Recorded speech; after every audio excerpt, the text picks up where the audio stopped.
C'est le grand entretien de ce Smart Impact, 26 minutes avec une personnalité qui compte dans notre économie et je reçois Romain Derberg, bonjour. Bonjour Thomas. Bienvenue, vous êtes le directeur général de Candia, première marque de lait de consommation créée en France en 1971. Alors on peut dire quoi? C'est une marque d'éleveur peut-être, c'est la première caractéristique? C'est sa première caractéristique, c'est une marque d'éleveurs créée par les éleveurs pour les éleveurs. Oui, Donc ils ont créé cette marque, ils avaient déjà créé auparavant la marque Yoplait. oui.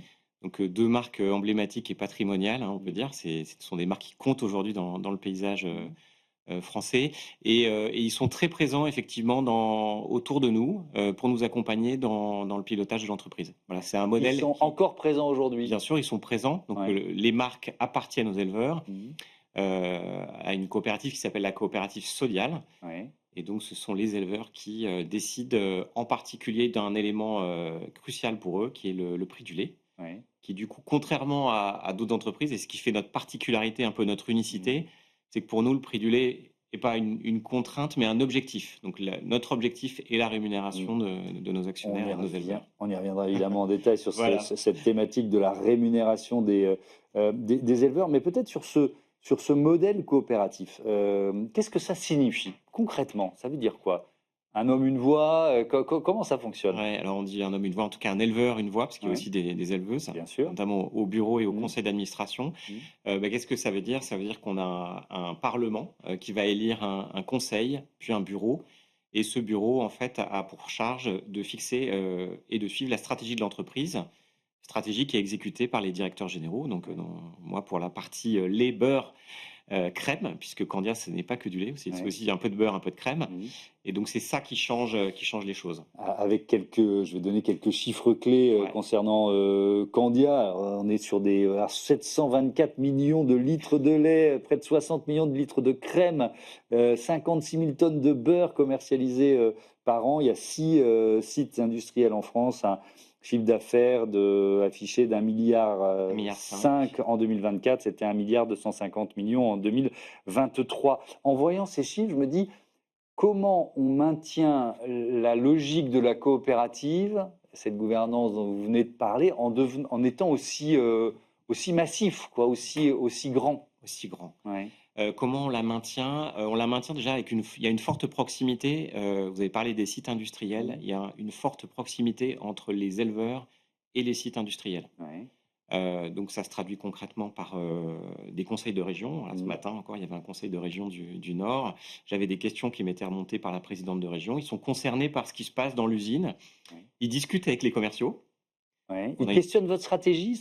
Ils nous posent des questions, Ouais, c'est voilà, ça, ouais. régulièrement. Mmh. Donc on a un besoin, c'est aussi ce qui fait partie de notre modèle, un fort besoin de communiquer et d'expliquer, la Ouais. stratégie, comment elle se déroule, Mmh. comment on la déploie. Donc voilà, non et je trouve que c'est un modèle qui est très enrichissant de ce point de vue-là. On essaye également de les associer à notre démarche. Donc ils viennent par exemple, en magasin expliquer leurs produits. Mmh. Ça compte beaucoup. Les consommateurs, ils sont très sensibles de Ouais. voir un éleveur expliquer, voilà, d'où vient le lait, qui l'a fait, Mmh. voilà, dans sa ferme. Avec donc plus de 5 décennies de recul, la consommation de lait, on en est où aujourd'hui? Le pic de consommation, c'était quand? À quel point, cette consommation, elle est en train de baisser? Ouais. Alors la consommation, elle baisse de manière, structurelle depuis à peu près, 20 ans. D'accord. Et en fait, le principal vecteur de la déconsommation du Mmh. lait, c'est le changement de nos habitudes de consommation en France. Mmh. C'est-à-dire que le moment du petit déjeuner qui était sacralisé Oui, disparaît petit à petit. Alors pas d'accord. pour le meilleur, hein, puisqu'un enfant qui arrive à l'école, Mmh. sans petit déjeuner, c'est un enfant qui est moins attentif. Oui. Mais en tout cas, c'est un fait et donc évidemment ça crée cette baisse de la consommation, Mmh. qui est, Qui s'accélère qui ou c'est une non, tendance un c'est peu une tendance de régulière? fond qui est Ouais. un effet générationnel. Donc on Mmh. sait qu'à un moment on touchera le fond. Mmh. Donc nous, notre objectif là-dedans, c'est de nous adapter à ces nouveaux moments de consommation, c'est-à-dire qu'ils sont plus nomades. Donc Mmh. comment on fait pour ramener le lait, dans les moments de consommation des consommateurs qui sont un peu différents, qui sont plus juste le petit Ouais. déjeuner? Mais est-ce que ça veut dire que mécaniquement, les éleveurs qui ont créé la marque et qui voilà, continuent de la diriger hein, par Bien sûr. délégation, produisent moins? Alors, la collecte, a baissé en France, hein, de Ouais. manière, également structurelle. Après, la collecte de Candia elle est et de Sodial est largement, suffisante et puis Mmh. nous sommes présents sur d'autres métiers que le lait de consommation, donc on s'est Mmh. diversifié, notamment beurre et crème, Mmh. qui pour Candia ont été des bons axes de, voilà, de croissance, Mmh. sur les 3 dernières années. Vous parliez de la croissance de Candia, hein, du chiffre d'affaires. Oui. Une grande partie est venue de la croissance à l'international et en restauration, hors domicile, hein, donc toute la restauration est très consommatrice de Mmh. beurre et de crème. Est-ce qu'on consomme moins de lait bio qu'avant ou au contraire de plus en plus? Alors on consomme moins de lait bio, Ouais. d'autant que la vague d'inflation qui a affecté la grande distribution après l'Ukraine a Mmh. rendu les consommateurs très sensibles au prix et le bio était un peu plus cher. Ouais. Donc c'est vrai que nous, on a vu la consommation de lait bio baisser. Elle a moins baissé que d'autres catégories. Mmh. Aussi pour une raison, c'est que le lait reste un produit et accessible. Donc même si c'est plus cher, Ouais. la décroissance a été moins forte. Mmh. Nous, on essaye de protéger nos collectes bio. Il faut savoir que c'est un éleveur qui arrête le bio. C'est définitif, hein. On met 3 ans en fait à revenir à une exploitation bio. C'est Donc des voilà, on processus a longs. Dans un c'est sens ou dans l'autre, dans ce un sont des sens, processus bah, il est longs. beaucoup plus rapide dans le désengagement que dans la conversion. Donc on essaie au maximum de protéger Ouais. notre collecte. Mmh. Alors, on va s'intéresser effectivement, on a commencé à le faire, aux attentes des Français. Je vais m'appuyer sur, cette étude que vous avez fait mener, par Toluna sur les Français et les éleveurs. C'est intéressant parce que c'est massif, hein. 95 des Français estiment que les éleveurs laitiers devraient être mieux rémunérés et 94 qui jugent qu'ils sont indispensables à l'avenir de l'agriculture. Alors, ce sont des bonnes nouvelles Ouais. pour les éleveurs, mais, si on parle de rémunération, donc vous disiez que vous aviez inversé la logique. Je veux bien qu'on rentre dans le détail pour bien comprendre. En quoi vos éleveurs sont mieux rémunérés que d'autres? Alors, nos éleveurs choisissent leur rémunération. Ouais. Donc c'est ça qui est important. Mmh. Après, la manière dont ils vont être rémunérés, c'est Mmh. la performance de l'entreprise qui va le permettre. OK. Donc, nous, la logique, qui nous guide, ça va être la valorisation de chaque litre de lait Mmh. et ça veut dire aussi que le résultat de l'entreprise va être réinjecté, pour partie évidemment dans l'entreprise, Mmh. mais aussi dans la rémunération des éleveurs. Donc c'est ça qui fera la différence, c'est qu'ils sont, maîtres de leur destin et maîtres de fixer le prix du lait. Ouais. Après le prix du lait lui-même évidemment, il va connaître, bah, le même environnement concurrentiel que Ouais. que nos concurrents. À quel point le succès d'une marque comme, C'est qui le patron, qui est un vrai concurrent pour vous, ça vous a obligé à évoluer ou pas d'ailleurs? Ouais. Alors, C'est qui le patron est un beau modèle. D'ailleurs, on Mmh. produit le beurre C'est qui le patron dans Mmh. notre usine de Clermont-Ferrand. Mmh. Donc c'est un modèle qui est assez vertueux. Mmh. La différence avec nous, c'est que donc C'est qui le patron, c'est une coopérative de consommateurs Ouais. et chez nous, les patrons, ce sont les éleveurs. Ouais. Voilà, donc il y a cette petite différence et puis l'autre Mais des différence. consommateurs qui ont quand même la rémunération des éleveurs en tête, quoi. Tout à fait, Ça se tout à rejoint? fait. Mmh. Exactement, ça se rejoint. Et ensuite ce qu'on va apporter, c'est, le même impact, mais avec 14 500 éleveurs. C'est-à-dire que C'est qui le patron? C'est Mmh. 60 millions de litres de lait sur le marché. Mmh. Voilà, les marques Candia, c'est plus de 300 millions de litres de lait commercialisés. Donc on a un impact sur le marché qui est, Mmh. supérieur à marque et après on a aussi de la MDD. Donc c'est ça qui nous amène aux 700 millions de litres. Ouais, effectivement, je comprends le Ouais. différentiel qui est effectivement, très important. Le lait, enfin, je vais poser une question de Béotien, mais parce que je revois vos chiffres, le lait, la crème, le beurre et cetera. On ne peut pas non plus démultiplier les produits, vous voyez ce que je veux dire? Ou est-ce qu'on invente? Est-ce que c'est un métier dans lequel vous Alors dites: on «Qu'est-ce qu'on peut trouver pour continuer de produire du ouais. lait et trouver des modes de consommation?» Ouais, alors on n'est pas allé au bout, sur le lait, hein. Le lait Ouais. est un aliment, de la vie qui est très complexe. Mmh. Donc, il y a certaines d'ailleurs, d'activités sodiales qui consistent justement à craquer le lait pour en extraire, certains ingrédients. D'accord. Et ça veut dire aussi que même nous, sur les produits finis, on n'est pas allé au bout. Il y a notamment une tendance de fond autour de la protéine. Donc, voilà, il y aura des Ouais. choses qui arriveront sur le marché du lait, dans les années qui viennent, autour de la Ouais. fonctionnalité, autour de la santé, qui est vraiment une tendance de fond. Et le lait est un produit santé par excellence et Mmh. donc a vocation, je pense, à porter également Ça veut cette dire nouvelle qu'il y a un tendance. budget recherche et développement R&D qui est quand même assez important dans une entreprise Voilà, comme la vôtre? oui, alors on met en commun, nos différentes activités, donc Donc chez Sodial? chez Ouais, Sodial, c'est voilà, ça, à la ouais. tête de la coopérative, donc on va Mmh. avoir, la branche ultra frais, le fromage, les beurres crème, puis Mmh. aussi toute la division ingrédients. Et donc, on a une R&D effectivement qui est très, très transversale sur tous les métiers du lait. On est un vrai laitier Ouais. complet. Alors, je vais pas vous demander la prochaine innovation parce que forcément, vous devez la cacher un peu, mais Un peu. la dernière Alors, on dont a on peut parler, c'est lancé, quoi, par exemple? bah, justement, pour être dans des moments de vie différents, on Ouais. accompagne les ados avec des milkshakes. Donc, on a lancé une gamme de milkshakes Candy Up. Mmh. Et c'est une innovation puisque c'est une formule qui est capable de tenir avec une DLC, une date limite de Mmh. consommation du UHT, avec une formule qui va avoir la texture et le bon goût d'un milkshake. Ouais. Voilà. On a une formule vanille, une formule chocolat Mmh. qui marche très bien. Alors je reste un peu sur votre étude, Ouais, sur les consommateurs parce que, je voudrais faire le tri entre ce qui est le déclaratif et puis bien sûr. les actions. Par exemple, 93 qui disent avoir envie d'acheter des produits lorsqu'ils savent qu'ils proviennent d'une coopérative d'éleveurs laitiers. J'entends ça, je me dis: «Super», sauf qu'en fait, on ne le sait jamais quand on est au supermarché ou Ouais, quand on ouais. achète le produit. Ouais. Non, il y a effectivement, on le sait pas. Oui, Donc on est en train on profite justement des 40 ans de la marque Grand Lait, donc oui. qui est notre marque emblématique et qui porte un peu justement Mmh. les valeurs de la coopérative, pour remettre, la coopérative au centre de l'offre sur Grand Lait. Donc on va avoir une carte qui revendique l'appartenance à la coopérative et qui explique justement les principes qui nous guident, c'est-à-dire la juste rémunération, la répartition du résultat qui revient aux éleveurs. Heu, voilà. Donc, Ouais. on va revendiquer beaucoup plus sur tous les produits de Candia notre appartenance à la Ouais. coopérative. Le côté, parce on parlait du bio tout à l'heure, mais en fait, on s'est rendu compte quand il y a eu ce coup d'arrêt sur le marché du bio en pleine crise, inflationniste qu'il il y a eu un effet peut-être de vase communicant vers les produits locaux. Est-ce que vous, la carte, c'est-à-dire le fait de savoir d'où vient le lait, s'il est produit à proximité de chez moi ou pas, c'est un argument, d'achat, hein, je me place du côté du Oui. consommateur, ou pas forcément? Alors, c'est un argument d'achat, même si on a vu également les régionaux, baisser, Ouais, hein. ah Donc, oui, d'accord. le consommateur veut à la fois du local et en même temps, Mmh. finalement, il finit parfois par choisir du prix. Ouais, Je pense que les arbitrages, évidemment dépendent, de son pouvoir d'achat, hein. Il faut évidemment, savoir ouais. qu'une grosse partie de nos acheteurs, en fait, ont un pouvoir d'achat, faible. Mmh. Donc, voilà, il faut qu'on veille à avoir des prix accessibles. Mmh. Et sur les offres locales, nous, on a aussi développé des offres locales, donc notamment Mmh. conjointement avec des éleveurs. Dans le sud-ouest, par exemple, on a lancé la marque Les Éleveurs du Sud-Ouest, Mmh.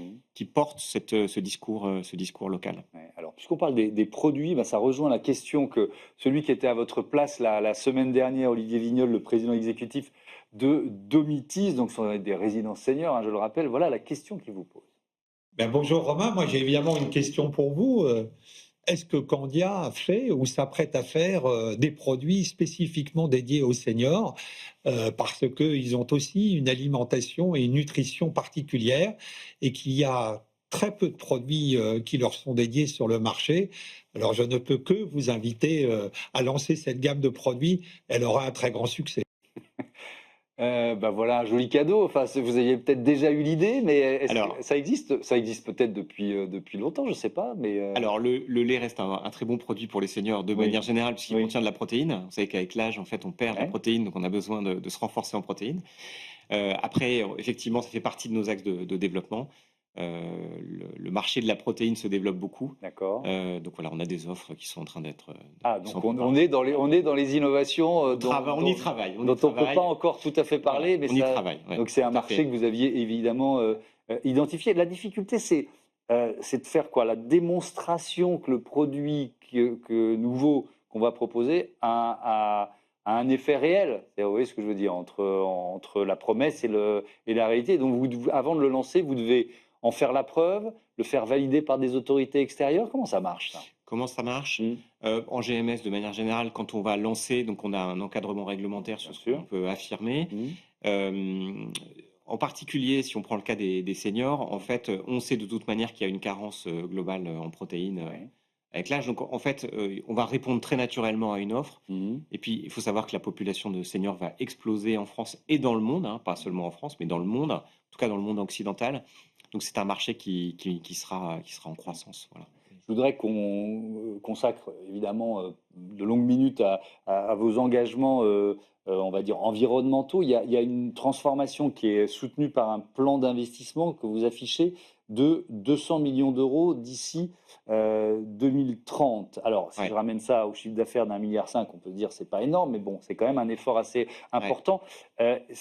Vous aviez jamais mis autant d'argent sur cet enjeu-là environnemental? Alors, le plan d'investissement, il a 3 objectifs Oui. et il a pour premier objectif de remoderniser nos installations. OK. Donc Heu, les sites industriels les dont on sites parle, ouais. industriels dont on parle, Mmh. c'est un secteur qui a beaucoup souffert après la fin des quotas laitiers et donc l'investissement a été très peu soutenu, donc on a vraiment besoin de se remoderniser. Donc les 200 millions, ils servent la modernisation, ils servent l'innovation, on en a parlé, Mmh. et ils vont forcément servir la décarbonation. En fait, à chaque fois qu'on va remplacer un équipement aujourd'hui, Ouais. on va décarboner. Les stérilisateurs de nouvelle génération consomment beaucoup moins que ceux qu'on avait il y a 30 ans. Mmh. Donc à chaque fois qu'on va investir, on va décarboner. Ouais. Du lait, c'est de l'eau? Je pars de très loin, hein, mais il y a dans vos sites industriels une forte consommation d'eau? Oui, non? Comment vous la faites baisser, Alors on a une très forte consommation d'eau. On Ouais, consomme à peu près 3 milliards de litres d'eau par an. OK. Donc c'est très important. Mmh. On a pour objectif de baisser cette consommation d'eau de 40%. Donc on consommait 3 milliards en Ouais. 2019 et on a fait un bout du chemin, mais il nous reste vraiment un gros bout du chemin à faire d'ici 2030, puisque nos objectifs sont à 2030. Ça passe par un vecteur. Le premier vecteur sur la baisse de la consommation d'eau, c'est la réutilisation de l'eau de nettoyage. Donc ça va être un énorme vecteur. Ouais. Et on a par exemple une usine qui est déjà à l'objectif, l'usine de Clermont-Ferrand, Mmh. qui a baissé sa consommation d'eau de 42% entre 2019 et 2024. Grâce à la grâce Grâce à à la la réutilisation. réutilisation, grâce à la réoptimisation, Mmh. donc ça passe beaucoup par la réoptimisation. Plus que la décarbonation qui, elle, malheureusement, enfin en tout cas, demande de l'argent, demande du CAPEX, demande de Mmh. l'investissement. D'accord. Mmh. Et est-ce que ça suppose de revoir les circuits, dans vos usines pour pouvoir réutiliser les eaux de nettoyage, Oui, oui, et oui, cetera? oui. Alors ça demande Parce que il y vous a parliez de la rénovation d'un outil industriel qui datait un peu ouais. et qui souffrait d'un manque d'investissement depuis quelques décennies, si j'ai bien compris. Donc est-ce que ça veut dire qu'il faut, voilà, rentrer dans le dur, quoi, Ouais, on rentre dans le dur, ouais. oui, oui, c'est vrai. On refait, dans notre plan de réinvestissement, Mmh. on ne change pas évidemment les installations, ligne de conditionnement pour ligne de conditionnement. On revoit également la structure des sites. En particulier, on a un site dans le nord de la France sur lequel on va investir massivement. Et là, effectivement, on va revoir l'intégralité du schéma directeur industriel. Ouais. Ça Et s'appelle donc, comme ça? voilà, c'est comme ça qu'on l'appelle. Un Ouais. mot un peu pompeux, mais, Ouais. mais qui désigne bien la vision qu'on a Ouais. pour le Je site. pose la question parce que quand on parle de réutilisation, Mhm. des eaux, notamment des eaux usées ou des eaux grises, c'est pas exactement la même chose, mais bref, on va pas entrer dans le détail. Ça suppose parfois d'avoir quoi? 2 circuits de canalisation, différents? Voilà, je rentre dans le dur, hein, je rentre dans le Ouais. détail. Ça suppose de récupérer les eaux de nettoyage, avoir des tanks de stockage Ouais, pour réutiliser l'eau, une eau qui a été utilisée une première fois, qui a ouais, servi à nettoyer une première fois une ligne, enfin, ou un fin de cycle de nettoyage pour la ouais, réemployer. ouais. Donc ça, c'est un exemple. Et on va avoir d'autres exemples. On va utiliser notamment ce qu'on appelle les ECML, les eaux de concentration de matière laitière. Donc on concentre le lait, Ouais. donc on va retirer l'eau qui Oui, vient donc du lait, hein, du c'est ce lait, que vous ouais, disiez tout à l'heure. ouais. Et cette eau, on peut la réutiliser effectivement sous certaines conditions qui sont définies de manière réglementaire. D'accord, par exemple, quand vous créez du lait en poudre, vous récupérez l'eau? Alors nous, on ne crée pas du lait en poudre, mais par exemple, on va concentrer du lait pour pouvoir le transporter de OK. manière plus Ah oui, économique d'accord. et voilà, on va essayer de transporter moins d'eau. Donc on va faire du lait concentré. Ouais, Euh, OK. D'accord, j'ai compris. ouais, Est-ce que la réglementation en matière d'eau usée, je reste là-dessus, c'est un thème qui me passionne. ouais. Est-ce qu'elle vous aide ou est-ce qu'elle vous freine? C'est-à-dire, est-ce qu'il y Elle, a des usages que vous pourriez, développer, mais, elle qui nous, sont interdits aujourd'hui? elle accompagne nos Mmh. évolutions. C'est-à-dire typiquement les ECML, enfin Mmh. les eaux de concentration de Ouais, matière laitière, la réglementation va progressivement nous accompagner pour qu'on puisse la réutiliser de plus en plus. Donc d'accord. voilà, elle nous freine. Enfin, c'est aussi à nous, avec les évolutions technologiques, de Mmh. proposer aux législateurs et à ceux qui font la réglementation des Mmh. propositions. Et puis voilà, à ce moment-là, on s'assoit et on Ouais, discute. Je pense pas qu'on soit freiné. Non, non. d'accord. Je pense qu'au contraire, on a plutôt nous, industriels laitiers, un vrai intérêt à réduire notre consommation d'eau parce qu'on le voit, enfin, on a encore eu Mmh. à l'été des alertes sur nos sites. c'est notre droit à opérer. C'est-à-dire qu'on ne peut pas continuer à opérer comme avant dans un monde dans un monde qui se réchauffe, dans une planète qui se Ouais. réchauffe. On a besoin de prendre soin de notre approvisionnement en eau. Ouais. Autre thématique qui est importante, évidemment, la thématique des emballages. Alors, je vais commencer par la question du plastique, parce qu'on recevait je ne sais plus si c'était hier ou avant-hier, No Plastic in the Sea, qui est une association très engagée, Bien sûr. pour parler de l'échec de la tentative de traité international sur la réduction de plastique. On parle d'éco-conception. Est-ce que vous, pour réduire la quantité de plastique que vous utilisez, ça suppose de changer la conception de vos produits? Oui, complètement, oui. Ouais. Ouais, d'ailleurs, on en discute régulièrement Mmh. avec Citeo, donc qui est notre Ouais. organisme de collecte, enfin de Mmh. gestion de la collecte. Donc on a des règles Ouais. pour concevoir un produit. On essaye de choisir du monomatériau, d'éviter d'avoir plusieurs matériaux sur un Mmh. emballage, que ça rend plus complexe le recyclage. Ouais. Et puis on va travailler également sur la réduction du poids des emballages. Donc, en particulier sur la réduction de l'épaisseur des films plastiques, par exemple. Mmh. Nous, c'est un gros vecteur de réduction du plastique. Après, ce qu'il faut savoir, c'est que le lait est un produit vivant et qu'il y a 3 ennemis, en fait, qui sont la lumière, l'oxygène et les micro-organismes. Mmh. Et donc, nous, notre première priorité, c'est de garantir un produit sain pour le consommateur. Ouais. Et donc, il faut qu'on arrive à faire tout ce mouvement de déplastification, mais tout en garantissant, évidemment, des produits qui soient Ouais. sains et sûrs pour nos consommateurs. Ouais. Et donc ça veut dire que le plastique est pas tout le temps remplaçable, quoi, si je comprends bien? Alors, à date, on n'a pas des solutions Ouais. complètement pour remplacer le plastique. Mmh. Ça restera, en tout cas, dans les 10 prochaines années, euh, la solution majoritaire. On n'a pas encore trouvé, même si les fournisseurs y travaillent, et même si on travaille avec nos fournisseurs sur des solutions, on n'est pas encore arrivé. Il y a certaines solutions qui pourraient exister avec des bouteilles entièrement en fibre. euh, mais voilà, encore une fois, comme avec cette matière du lait, c'est peut-être la dernière qui arrivera à faire le passage, puisque c'est un peu plus compliqué Mmh. pour le lait. Alors j'essaye de cocher toutes les cases là des moyens pour faire baisser son impact environnemental dans une entreprise, une grande entreprise comme la vôtre. Alors évidemment, il y a la question du transport, des flottes, de l'électrification éventuelle des flottes de véhicules, du fait de mettre moins de camions sur les routes si possible. Comment vous adressez ces enjeux-là? Ouais. Alors on a un plan de décarbonation qu'on suit avec une trajectoire qui a été définie en 2019.